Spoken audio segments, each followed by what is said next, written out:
Welcome to Pet Pals TV. We hope you had a pawsome holiday and got through it safely with good food and good friends, right? And now it's on to 2019, and we have some good stories for you as well. We're going to have a look at a kitty cat that was caught in a house explosion. Don't worry, we do have a happy ending to this one, but it's pretty traumatic.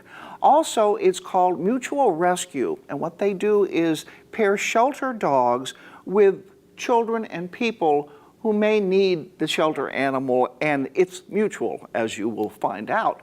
Plus, the Indy Winter Classic. It's the last dog show before Westminster. All coming up on Pet Pals TV.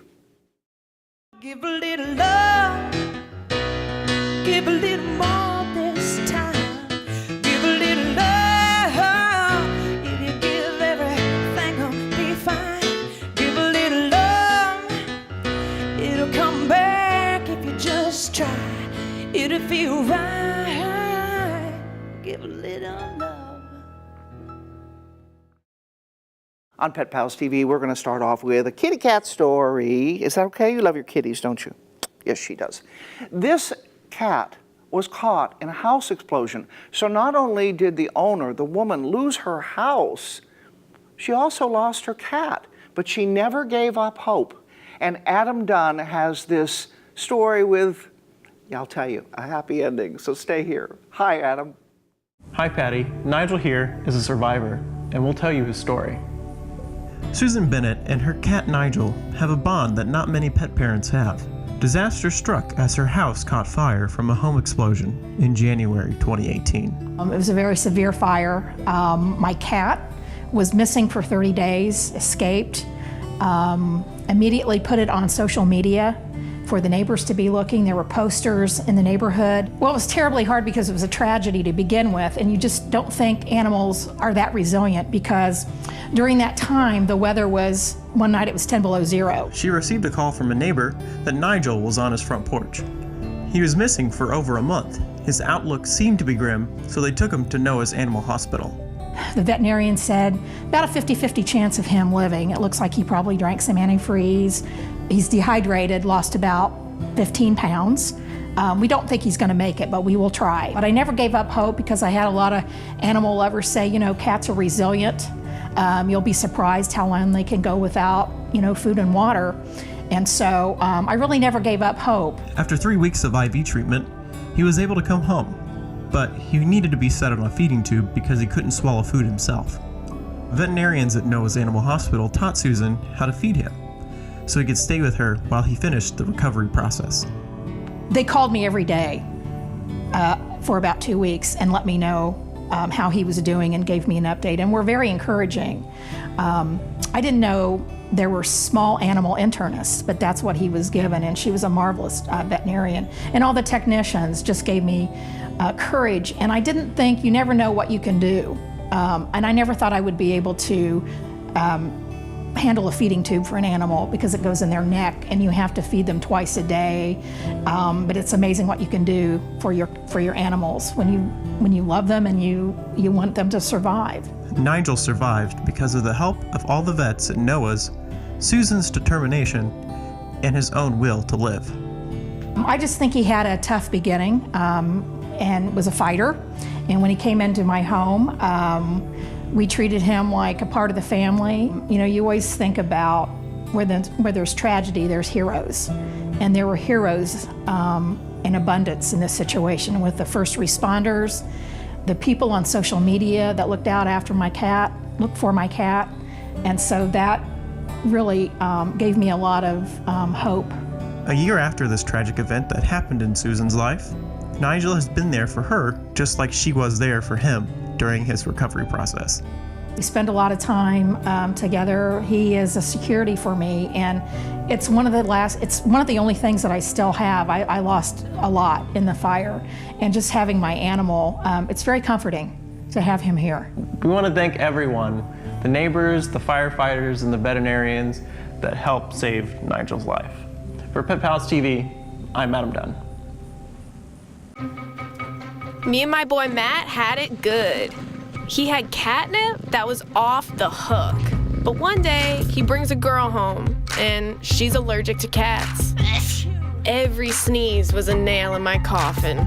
Now I'm in a shelter. It's decent, but they don't even have Wi-Fi.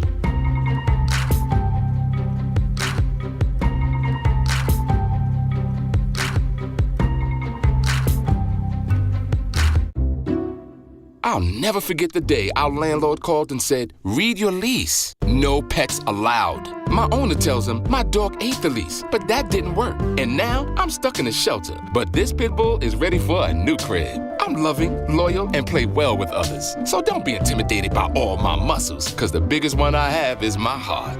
That's right, I said it.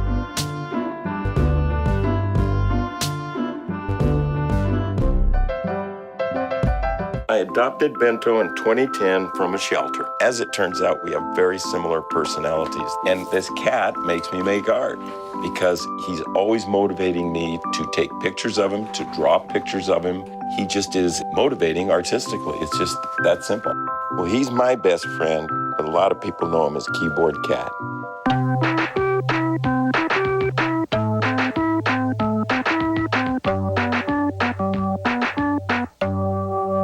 Hamilton was adopted from a rescue in 2008. He really likes to be around people. And as soon as I start to make my breakfast, Hamilton is right there. I get out my mat and I'm doing a downward dog and he's underneath. He's quite the pug about town. He gets invited to a lot of parties. He knows he's a pretty big deal.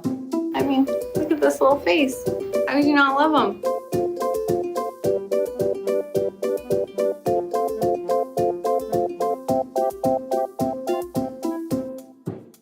Pet Pals TV with the story of mutual rescue, and as the name implies, it serves good for the people and the pets both in need. It's a kitty cat in this instance and a young girl who has cancer, and how they both help each other. It's a mutual rescue. I've heard people describe animals like angels, coming in and loving and supporting someone in such an amazing way. And I never really understood what that meant until Liza met Kylie. She was a peacemaker. She was the glue that held our family together. Kylie always had a way of taking a hardship in life and finding joy in the midst of a terrible situation.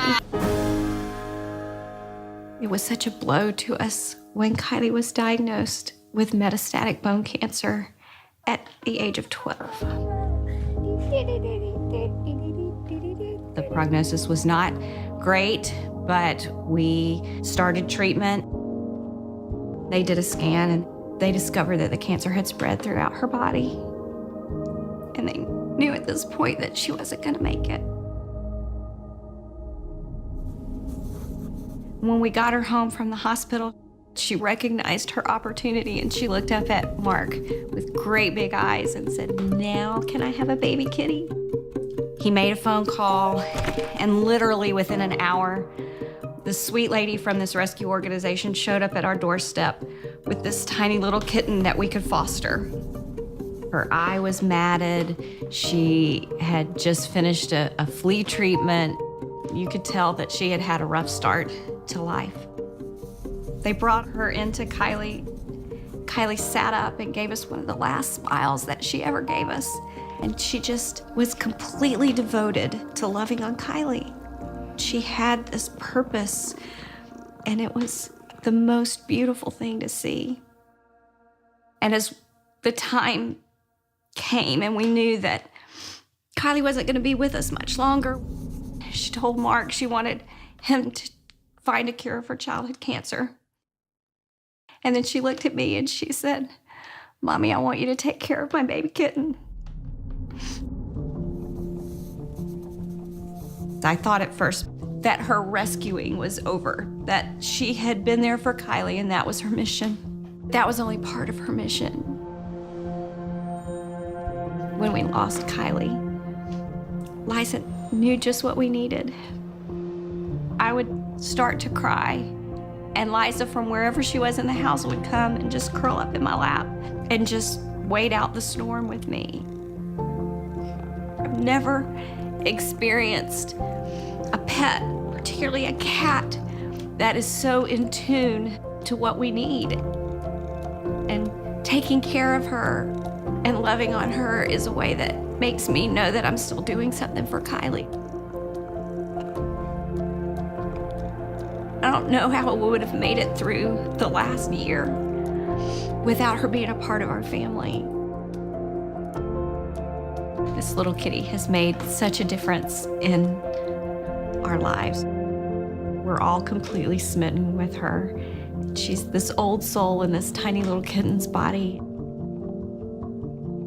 Kylie told me to take care of Liza, but it's also like she whispered to Liza to take care of me.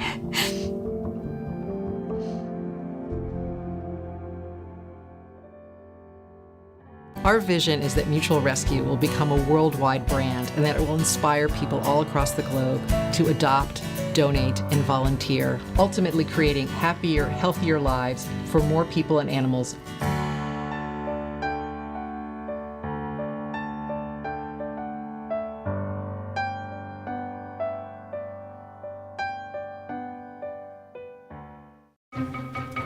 Me and my boy Matt had it good. He had catnip that was off the hook. But one day, he brings a girl home, and she's allergic to cats. Every sneeze was a nail in my coffin.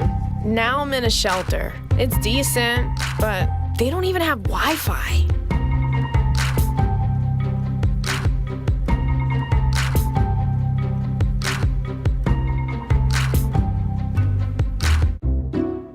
I'll never forget the day our landlord called and said, read your lease. No pets allowed. My owner tells him my dog ate the lease, but that didn't work. And now I'm stuck in a shelter. But this pit bull is ready for a new crib. I'm loving, loyal, and play well with others. So don't be intimidated by all my muscles, because the biggest one I have is my heart. That's right, I said it.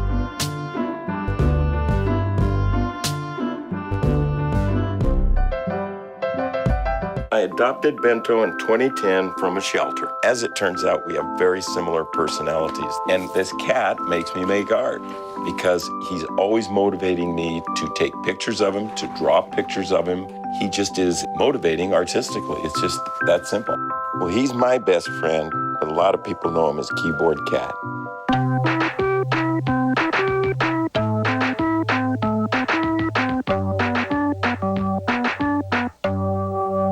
Hamilton was adopted from a rescue in 2008. He really likes to be around people. And as soon as I start to make my breakfast, Hamilton is right there. I get out my mat and I'm doing a downward dog and he's underneath. He's quite the pug about town. He gets invited to a lot of parties. He knows he's a pretty big deal. I mean, look at this little face. How could you not love him?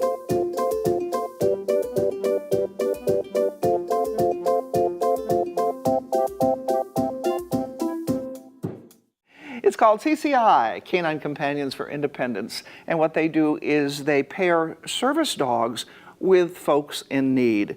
The gentleman you're about to meet has had traumatic brain injuries, and he really needs his service dog. It's a great story. I had a car accident which resulted in a brain injury. I am here to learn to walk and talk better. Barbosa makes me feel companionship when I am away from my dogs at home. His companionship helps me when I feel depressed. He just has the biggest heart for people and for our patients, and it's such a joy to see him interacting with them and working with them. I give Barbosa commands, toss the ball with Barbosa, and I got to pat Barbosa. I got to work on my right arm strength to brush Barbosa and groom Barbosa. He is great to walk with because he knows not to pull. So with Barbosa, every day is different.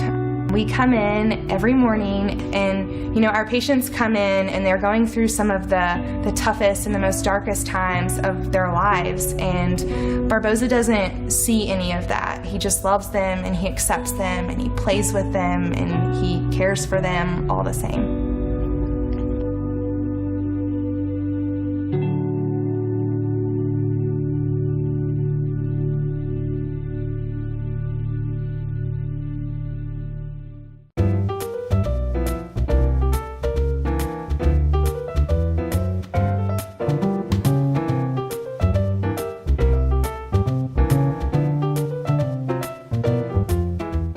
Welcome back to Mutt Manners.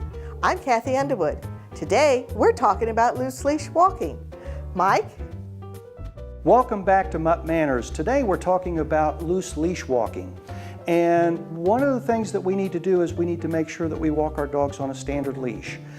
Too many times we walk our dogs on a retractable leash and the dog never really learns where their boundary is. So use a standard leash, that way the dog always knows whether they are 2 feet, 3 feet, or 4 feet away from you, okay? Then the next thing we want to do is we want to reward them for good walking. So the way we do that is when the dog pulls, we stop and turn around and go the other way until we get back a little bit, and then we turn around and start going forward again. Now, is that going to look funny? Absolutely, but it really does help. And then lastly, when they walk nicely with you, praise them. Give them a reward. The reward, just all it has to be is good dog, good fluffy. So, I'm Mike Underwood with Camp Bow Wow. Thank you and have a nice day. Thank you, Mike. And for more information, contact your local certified trainer. I'm Kathy Underwood for Pet Pals TV. Me and my boy Matt had it good. He had catnip that was off the hook. But one day, he brings a girl home, and she's allergic to cats. Every sneeze was a nail in my coffin. Now I'm in a shelter. It's decent, but they don't even have Wi-Fi.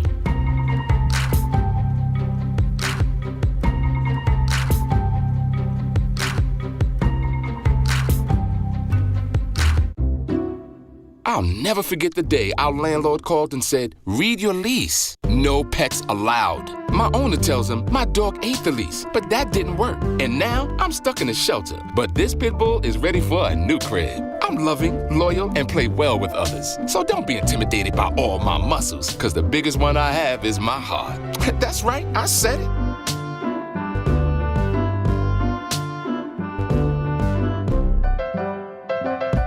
I adopted Bento in 2010 from a shelter. As it turns out, we have very similar personalities. And this cat makes me make art because he's always motivating me to take pictures of him, to draw pictures of him.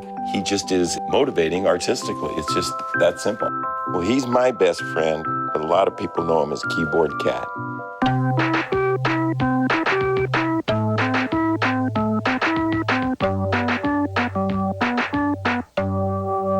Hamilton was adopted from a rescue in 2008. He really likes to be around people. And as soon as I start to make my breakfast, Hamilton is right there. I get out my mat and I'm doing a downward dog and he's underneath. He's quite the pug about town. He gets invited to a lot of parties. He knows he's a pretty big deal. I mean, look at this little face. How could you not love him?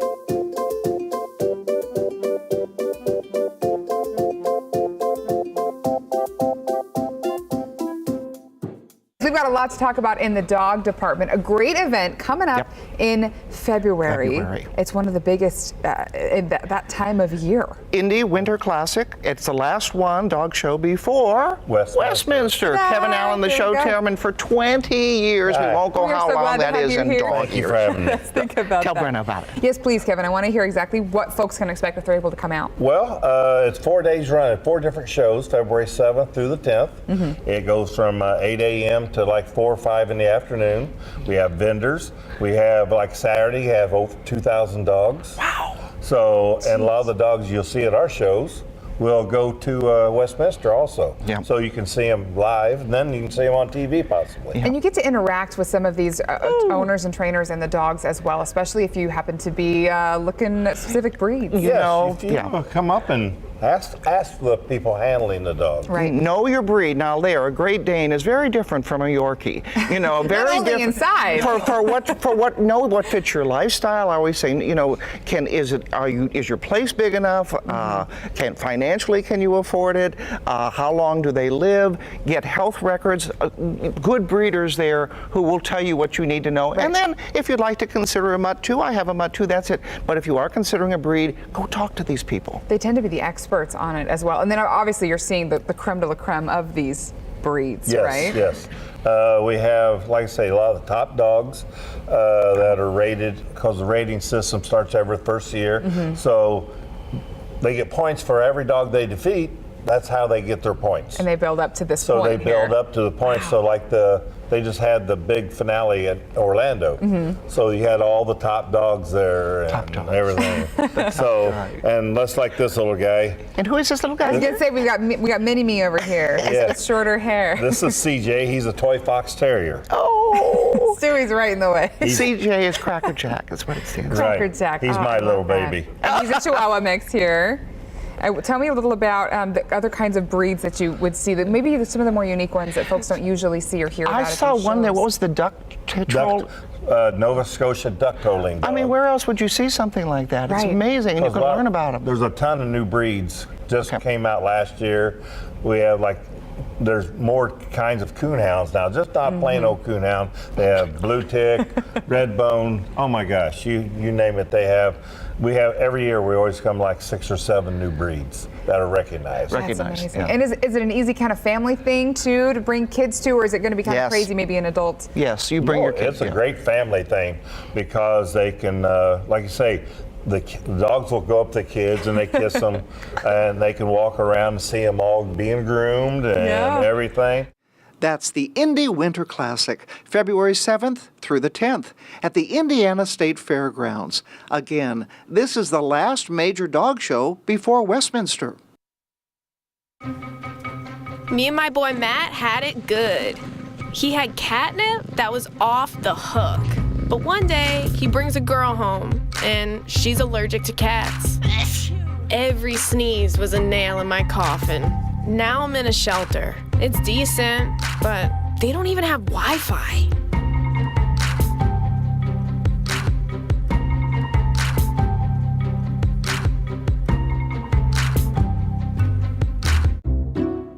I'll never forget the day our landlord called and said, read your lease. No pets allowed. My owner tells him my dog ate the lease, but that didn't work. And now I'm stuck in a shelter. But this pit bull is ready for a new crib. I'm loving, loyal, and play well with others. So don't be intimidated by all my muscles, because the biggest one I have is my heart. That's right, I said it.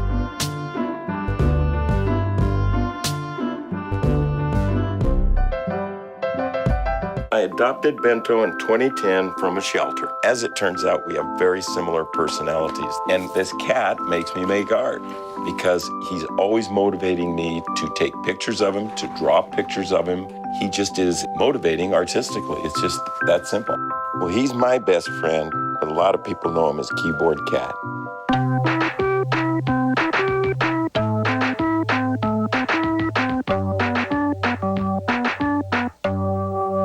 Hamilton was adopted from a rescue in 2008. He really likes to be around people. And as soon as I start to make my breakfast, Hamilton is right there. I get out my mat and I'm doing a downward dog and he's underneath. He's quite the pug about town. He gets invited to a lot of parties. He knows he's a pretty big deal. I mean, look at this little face. How could you not love him?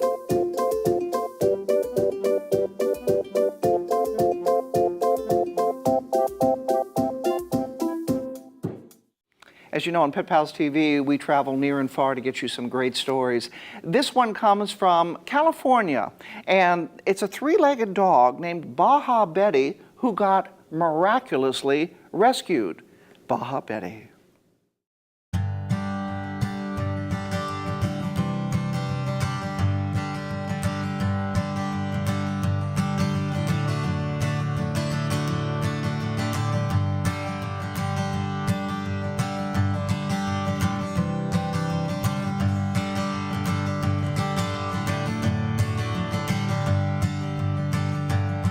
Now the winds of life have not been cruel, but they have not been kind. They bend me over backwards, but I don't really mind. 'Cause since I met you, baby, those winds just clear the fog. When I see you, I'm as happy as a three-legged dog. You don't mistreat me, you always feed me what I like to eat. You do not put me down, 'cause I am incomplete. You don't forget me, you always pet me and take me for a jog. When I see you, I'm as happy as a three-legged dog. Three-legged dog will wait right by your door. He'll give you everything he's got, maybe even more. Three-legged dog is happy to the core, maybe even happier than dogs who have all four. She is full of love and curiosity. She has a little bit of timidness and shyness about her, which is expected due to her background. She is fun-loving and wants to make friends with dogs. Just a real happy dog now. Well, you are a true companion, you're always straight with me. You warm my heart and soul, and then you set me free. Falling for you is easy as rolling off a log. When I see you, I'm as happy as a three-legged dog. A three-legged dog will wait right by your door. He'll give you everything he's got, maybe even more. A three-legged dog is happy to the core, maybe even happier than dogs who have all four. Now the winds of life have not been cruel, but they have not been kind. They bend me over backwards, but I don't really mind. 'Cause since I met you, baby, those winds just clear the fog. When I see you, I'm as happy as a three-legged dog.